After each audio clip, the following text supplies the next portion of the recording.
আসসালামু আলাইকুম। সংবাদে আপনাদের সবাইকে স্বাগত জানাচ্ছি। আমি ফিরোজ তোহা। শুরুতেই আরবে কেবলস সংবাদ শিরোনাম। বাংলাদেশের সর্বশেষ গুরুত্বপূর্ণ আপডেট সংবাদে আপনাকে স্বাগত। শুরুতেই সংবাদ শিরোনাম, এরপরে বিস্তারিত।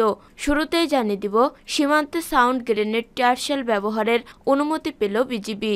লালমনিরহাট সীমান্তে বাংলাদেশ ভারতের মধ্যে কয়েকদিন ধরে চলা উত্তেজনার পর বাংলাদেশ সীমান্তরক্ষী বাহিনীকে বিজিবি সাউন্ড গ্রেনেড ও টিয়ারশেল ব্যবহারের অনুমোদন দেওয়া হয়েছে। এরপর জানিয়ে দিব, অন্তর্বর্তী সরকারের মেয়াদ অনির্দিষ্টকাল হতে পারে না, বললেন খন্দকার মোশারেফ। বিএনপির স্থায়ী কমিটির সদস্য ও সাবেক স্বাস্থ্যমন্ত্রী ডক্টর খন্দকার মোশারেফ হোসেন বলেছেন, অন্তর্বর্তীকালীন সরকারের মেয়াদ অনির্দিষ্টকালের জন্য থাকে না। তাদেরকে সসম্মানে বিদায় নিতে হলে জনগণের নির্বাচিত প্রতিনিধিদের কাছে ক্ষমতা হস্তান্তরের মাধ্যমে বিদায় নিতে হয়। এদিকে রাজধানীতে অটোরিকশা চালকদের সড়ক অবরোধ। রাজধানীর বনানীতে সড়ক অবরোধ করে বিক্ষোভ করেছে সিএনজি চালিত অটোরিকশা চালকরা। বিভিন্ন দাবি আদায়ের লক্ষ্যে বনানী বিআরটিএ অফিসের সামনে তারা এই অবরোধ কর্মসূচি পালন করছে। এরপর জানিয়ে দিব, ১৪৬ কোটি টাকার অবৈধ সম্পদের মামলায় গ্রেপ্তার আনিজুল। জ্ঞাত আয় বহির্ভূত ১৪৬ কোটি ১৯,৭০,০৯৬ টাকার সম্পদ অর্জনের অভিযোগে দুদকের করা মামলায় সাবেক আইন বিচার ও সংসদ বিষয়ক মন্ত্রণালয়ের সাবেক মন্ত্রী আনিজুল হককে গ্রেপ্তার দেখানো হয়েছে। এদিকে অস্ত্র মামলায় ১০ বছরের দণ্ড থেকে খালাস পেলেন মামুন। অস্ত্র মামলায় ব্যবসায়ী গিয়াসউদ্দিন আল মামুনকে ১০ বছরের কারাদণ্ড থেকে খালাস দিয়েছেন হাইকোর্ট। সোমবার হাইকোর্টের বিচারপতি মোস্তফা জামান ইসলাম ও বিচারপতি নাসরিন আক্তারের সমন্বয়ে গঠিত বেঞ্চ এই রায় ঘোষণা করে। আদালতে গিয়াসউদ্দিন আল মামুনের পক্ষে শুনানি করেন সুপ্রিম কোর্টের আইনজীবী ব্যারিস্টার শাহ মোহাম্মদ সাব্বির হামজা। রায়ের বিষয়টি নিশ্চিত করেন তিনি নিজেই। এবং সর্বশেষ জানিয়ে দিব, ৯০ ফিলিস্তিনিকে মুক্তি দিল ইসরায়েল। যুদ্ধবিরতির চুক্তির অংশ হিসেবে প্রথম দিনে ১৯ জানুয়ারি ইসরায়েল ৯০ জন ফিলিস্তিনি বন্দীকে মুক্তি দিয়েছে। এর আগে হামাস ৩ ইসরায়েলি জিম্মিকে মুক্তি দেয়। দীর্ঘ ১৫ মাস রক্তক্ষয়ের পর গাজা যুদ্ধবিরতির কার্যকর হয় এবং চুক্তির শর্ত অনুযায়ী এই বন্দি বিনিময় হয়। প্রিয় দর্শক, এতক্ষণ শুনছিলেন সংবাদ শিরোনাম, এরপর বিস্তারিত। তবে তার আগে বন্ধু জানিয়ে দিন, আপনি কোন স্থান থেকে আমাদের সংবাদটি দেখছেন এবং শুনছেন। জানিয়ে দিন এই সংবাদ সম্পর্কে আপনার মূল্যবান মতামত। আর বন্ধু, আপনি যদি আমাদের চ্যানেলে নতুন হয়ে থাকেন তাহলে ভিডিওটি দেখতে দেখতে চ্যানেলটি সাবস্ক্রাইব করে রাখুন, যাতে করে আমাদের পরবর্তী সংবাদগুলো সবার আগে আপনার কাছে পৌঁছে যায়। এবারে বিস্তারিত।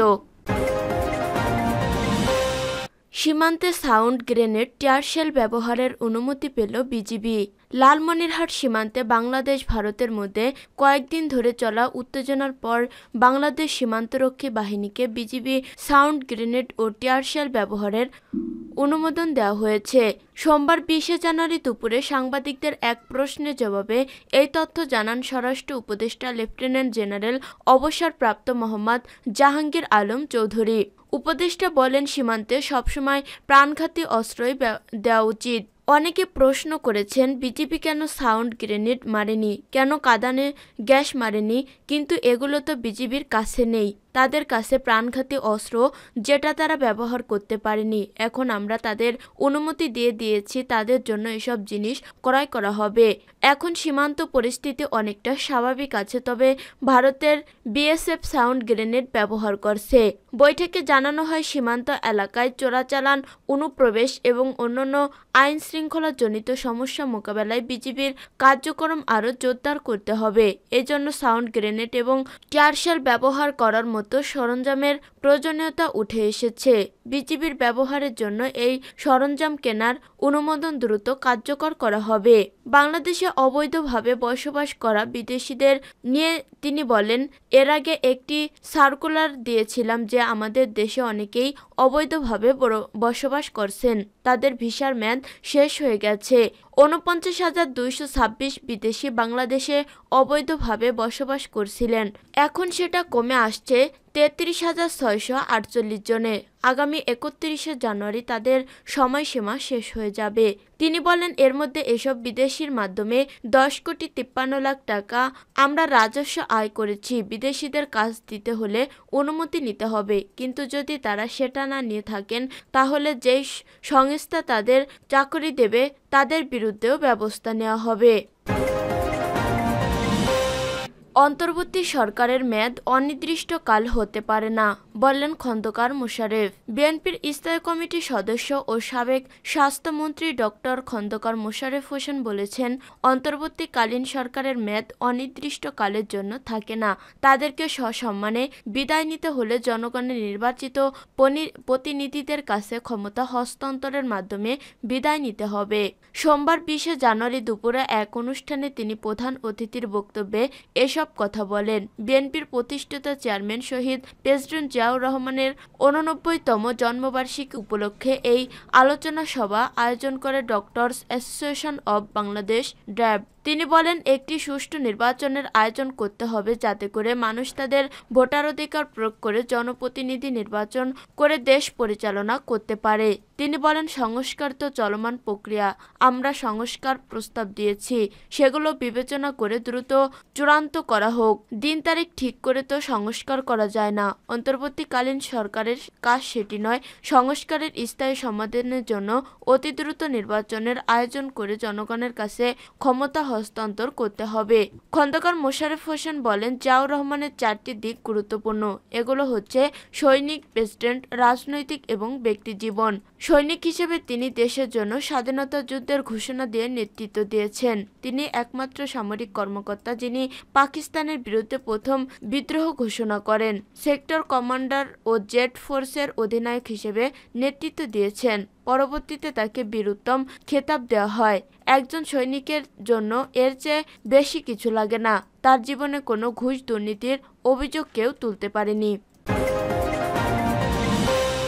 রাজধানীতে অটোরিকশা চালকদের সড়ক অবরোধ। রাজধানীর বনানীতে সড়ক অবরোধ করে বিক্ষোভ করেছে সিএনজি চালিত অটোরিকশা চালকরা। বিভিন্ন দাবি আদায়ের লক্ষ্যে বনানী বিআরটিএ অফিসের সামনে তারা এই অবরোধ কর্মসূচি পালন করছেন। সোমবার 20শে জানুয়ারি গুলশানে ট্রাফিক বিভাগের ফেসবুক পেজে এক পোস্টে এই তথ্য জানানো হয়েছে। লিখিত পোস্টে জানানো হয়েছে, সম্মানিত নাগরিকগণ, আসসালামু আলাইকুম। আপনাদের অবগতির জন্য জানানো যাচ্ছে, সিএনজি চালকবৃন্দ তাদের বিভিন্ন দাবি দাওয়া নিয়ে বনানী বিআরটিএ অফিসের সামনে রাস্তা অবরোধ করে অবস্থান কর্মসূচি পালন করছে, যার ফলে উত্তরা কাকলী থেকে মহাখালীগামী যানবাহন চলাচল সম্পূর্ণ বন্ধ রয়েছে। 146 কোটি টাকার অবৈধ সম্পদের মামলায় গ্রেপ্তার আনিচুল। জ্ঞাত আয় বহির্ভূত 146 কোটি 19,70,096 টাকার সম্পদ অর্জনের অভিযোগে দুদকে করা মামলায় সাবেক আইন, বিচার ও সংসদ বিষয়ক মন্ত্রণালয়ের সাবেক মন্ত্রী আনিচুল হককে গ্রেপ্তার দেখানো হয়েছে। সোমবার 20শে জানুয়ারি আনিচুল হককে গ্রেপ্তার দেখানোর আবেদন করেন মামলার তদন্ত কর্মকর্তা দুদকের উপমহাপরিচালক মোহাম্মদ জাহাঙ্গীর আলম। এ সময় দুদকের পক্ষে পাবলিক প্রসিকিউটর মীর আহমেদ আলী সালমান শুনানি করেন। এ আবেদনের পরিপ্রেক্ষিতে ঢাকা মহানগর সিনিয়র বিশেষ জজ মোহাম্মদ জাকির হোসেনের আদালত আসামি আনিসুল হককে গ্রেপ্তার দেখানোর আবেদন মঞ্জুর করেন। দুদকের পাবলিক প্রসিকিউটর মীর আহমেদ আলী সালাম বিষয়টি কালবেলাকে নিশ্চিত করেছেন। এর আগে গত 1 জানুয়ারি আনিসুল হকের বিরুদ্ধে দুর্নীতি দমন কমিশন সমন্বিত জেলা কার্যালয় ঢাকা 1 এ মামলাটি দায়ের করেন সংস্কার উপপরিচালক মোহাম্মদ জাহাঙ্গীর আলম। মামলাটির তদন্ত প্রতিবেদন দাখিলের জন্য আগামী 20শে মার্চ দিন ধার্য রয়েছে। এই মামলায় আনিসুল হকের বিরুদ্ধে সরকারি কর্মচারী হিসেবে অপরাধমূলক অসদাচরণ ও ক্ষমতার অপব্যবহারের মাধ্যমে অসাধু উপায়ে জ্ঞাত আয়ের উৎসের সঙ্গে অসঙ্গতিপূর্ণ 146 কোটি 19,70,096 টাকা সম্পদের মালিকানা অর্জন করার অভিযোগ করা হয়েছে।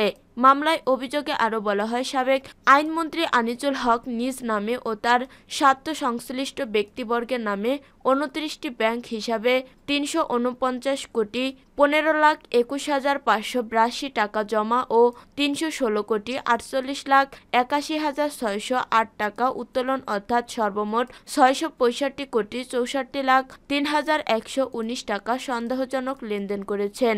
মানি লন্ডারিং, সম্পৃক্ততা, অপরাধ, দুর্নীতি ও ঘুষ সংগঠনের মাধ্যমে প্রাপ্ত আয় ও সম্পত্তির অবৈধ উৎস গোপন বা আড়াল করার উদ্দেশ্যে এর রূপান্তর, হস্তান্তর ও স্থানান্তর করার দায়ে দুর্নীতি দমন কমিশন আইন 2004-এর 27(1) এবং দুর্নীতি প্রতিরোধ আইন 1947-এর 5(2) ধারা সহ মানি লন্ডারিং প্রতিরোধ আইন 2012-এর 4(2) ও 4(3) ধারায় মামলা দায়ের করা হয়েছে।